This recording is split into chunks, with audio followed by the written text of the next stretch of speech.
မင်္ဂလာမွေးနေ့ပါမေမေရေလိုအေးလိုပန်းလိုမွေးပါစေတန်တရားမှာတွေ့မဲ့အခက်ခဲလောကရန်တွေအကောင်းဆုံးကြော်ဖြတ်နိုင်ပါစေမင်္ဂလာမွေးနေ့ပါမေမေပြောစရာသူဆုံးချိန်တွေရောက်လာပါစေအမေရဲ့တောင်းဆိုများစွာပြည့်စုံပါစေရောက်ရှိအောင်မဲ့နှစ်သက်တွေတိုင်းမင်္ဂလာမွေးနေ့ဖြစ်ပါစေ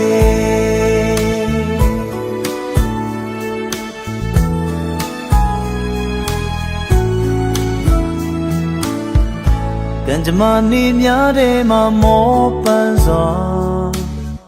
အနာနာမြဲမနေနိုင်တာခွင့်လို့ပါလောကလိုက်ချမ်းတွေဖြတ်သန်းလို့အနိုင်ယူအမေပေးတဲ့စွာအားတွေနဲ့